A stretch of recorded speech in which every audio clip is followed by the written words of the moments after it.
Normality को समझने के लिए इक्विवेलेंट मास की आवश्यकता पड़ती है। अतः इस वीडियो को देखने से पहले आप पहले वाली वीडियो देखें जिसमें हमने इक्विवेलेंट मास को समझाया है। अब नॉर्मेलिटी क्या है इसकी डेफिनेशन देखते हैं। Number of gram equivalent of solute dissolved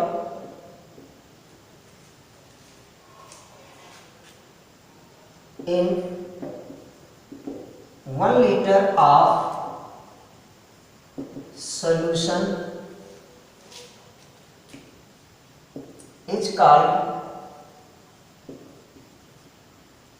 normality.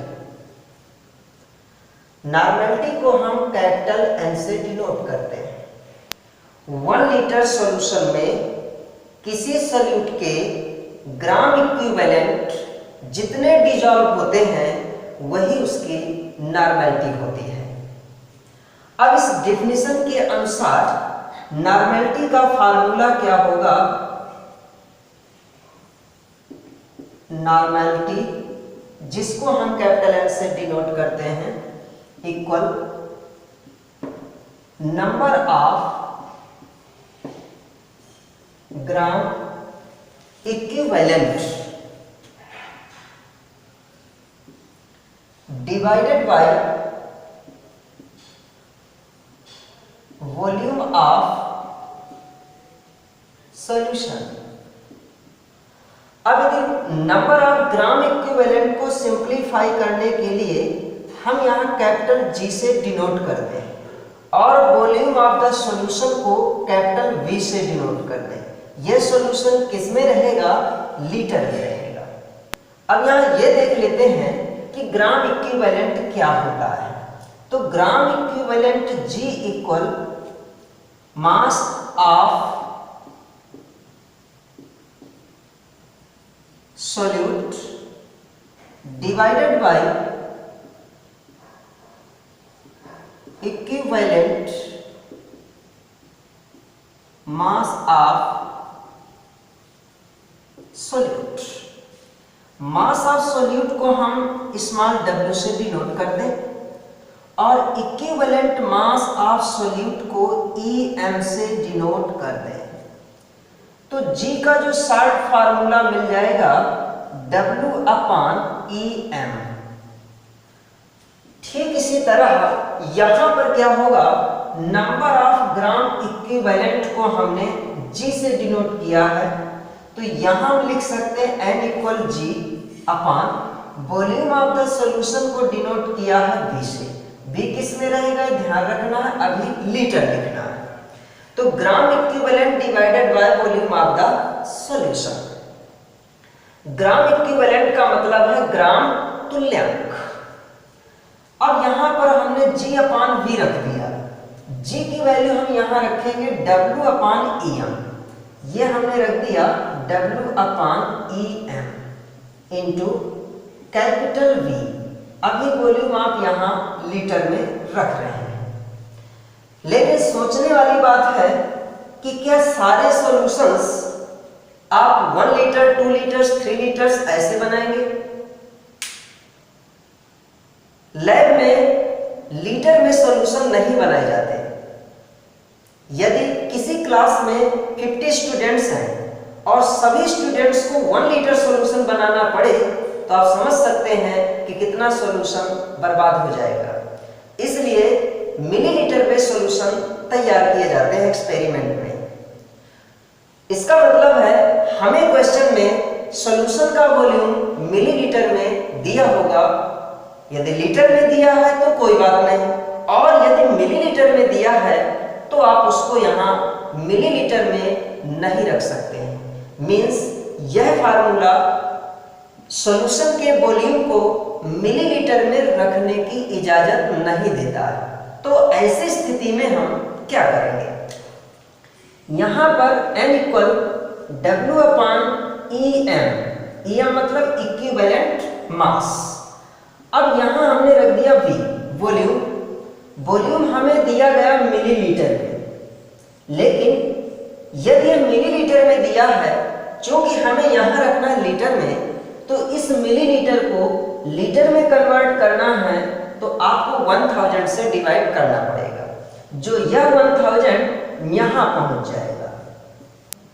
N equal W into 1000 upon EM into V।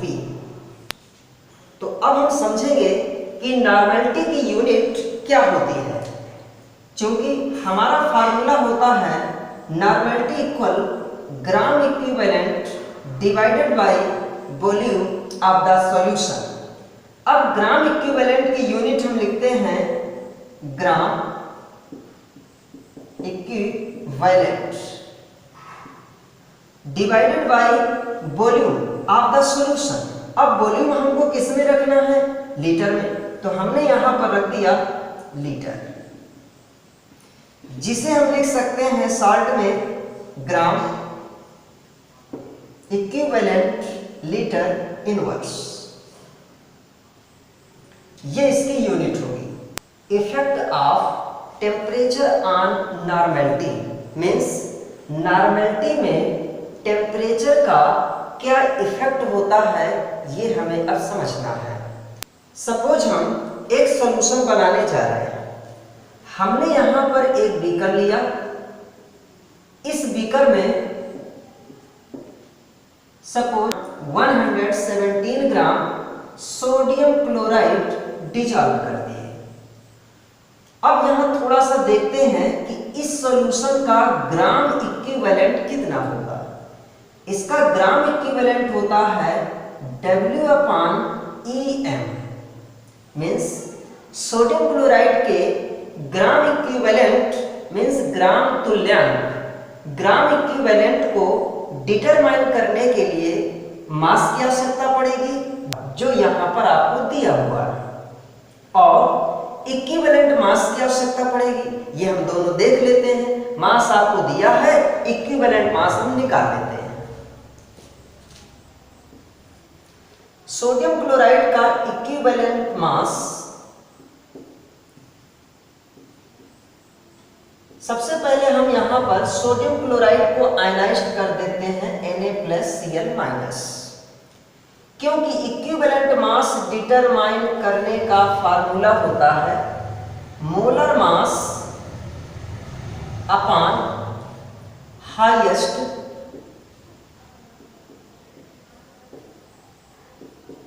Oxidation number of ions.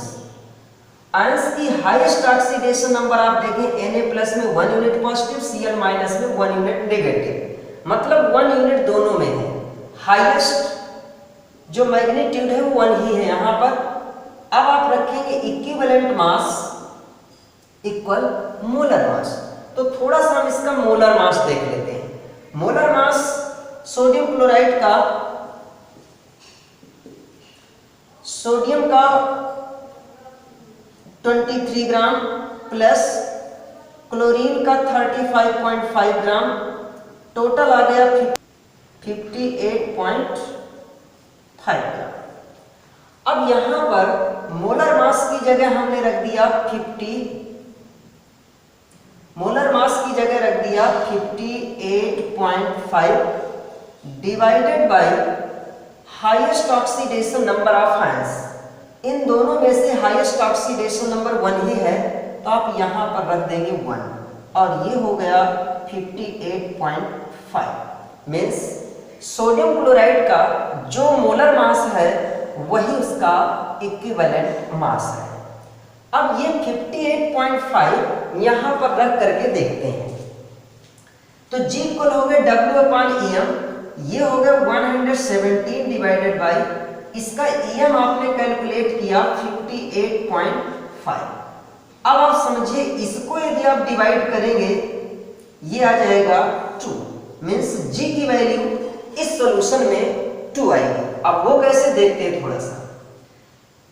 हमने यहां पर 117 ग्राम सोडियम क्लोराइड डिजॉल्व किया, इसका कुछ वॉल्यूम था, मान लेते हैं वॉल्यूम इसमें दिया गया है 500 मिलीलीटर। सॉल्यूशन का टोटल वॉल्यूम 500 मिलीलीटर है और इस 500 मिलीलीटर में ग्राम इक्विवेलेंट आपको 2 मिले। सपोज यहां पर टेम्परेचर था 25 डिग्री सेल्सियस। अब आपने इसको हीट किया, तो हीट करने से इस सॉल्यूशन में क्या चेंजिंग होगी? क्या इसका मास चेंज हो जाएगा? नहीं, इसका मास 117 ग्राम हीट करने से पहले जितना था उतना अभी भी है। मीन्स W की वैल्यू यहाँ 117 ग्राम अभी भी है।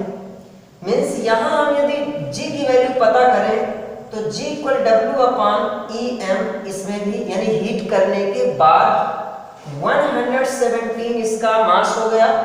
और क्या हीट करने के बाद इक्विवेलेंट मास में कोई चेंजिंग होगी? इक्विवेलेंट मास में भी कोई चेंजिंग नहीं होगी।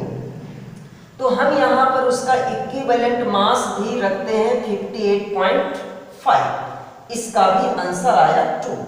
अब आप देख सकते हैं सॉल्यूशन को जब हमने 25 डिग्री सेल्सियस पर रखा था तो ग्राम इक्विवेलेंट की वैल्यू 2 थी, लेकिन जब आपने इसको हीट कर दिया तो हीट करने के बाद भी इसके ग्राम इक्विवेलेंट की वैल्यू 2 है। कह सकते हैं कि सॉल्यूशन में ग्राम इक्विवेलेंट की वैल्यू कांस्टेंट बनी रहती है, यानी ग्राम इक्विवेलेंट में टेम्परेचर का कोई इफेक्ट नहीं पड़ता है। लेकिन आपने जब इसे हीट किया तो इस हीट करने से इस सॉल्यूशन का वॉल्यूम कुछ इंक्रीज हो जाता है। जब बॉयल होगा तो इसका वॉल्यूम इंक्रीज हो जाएगा। तो उस टेम्परेचर पर जब इसका वॉल्यूम इंक्रीज हो गया, मान लेते हैं कि 500 ml यहाँ वॉल्यूम था, अब ये हो गया 510 मिलीलीटर। ग्राम इक्विवेलेंट दोनों में सेम है, लेकिन दोनों की यदि हम नॉर्मेलिटी डिटरमाइन करें, normality equal gram equivalent divided by V, और यहां पर भी हम रखेंगे normality equal gram equivalent divided by V। आपको मालूम है कि ग्राम इक्विवेलेंट दोनों में कांस्टेंट है, तो हम इसको लिख सकते हैं N प्रोपोर्शनल 1/V। यहां भी लिख सकते हैं N प्रोपोर्शनल 1/V। अब थोड़ा सा आप ये देखिए, यदि हम यहां पर वॉल्यूम की जगह 1/ कितने से डिवाइड करें? 500 ml से, जबकि यहां पर डिवाइड करेंगे 1/510 मिलीलीटर से। तो आप देख सकते हैं जब हम 500 से डिवाइड करेंगे और यहाँ 510 से डिवाइड करेंगे तो इसकी नॉर्मेलिटी की जो वैल्यू आएगी वो कम आएगी और इसकी नॉर्मेलिटी की वैल्यू उससे ज्यादा होगी। मीन्स हम ये कह सकते हैं कि normality inversely proportional to the volume of solution. Normality solution के वॉल्यूम का इनवर्सली प्रोपोर्शनल होती है। मीन्स जैसे जैसे आप टेम्परेचर इंक्रीज करते जाएंगे तो वॉल्यूम इंक्रीज होगा, और यदि वॉल्यूम इंक्रीज हो रहा है तो नॉर्मेलिटी क्या होगी? डिक्रीज होगी। As increase the temperature increase the volume and normality will be decreased. अब नॉर्मेलिटी की डीमेरिट क्या है?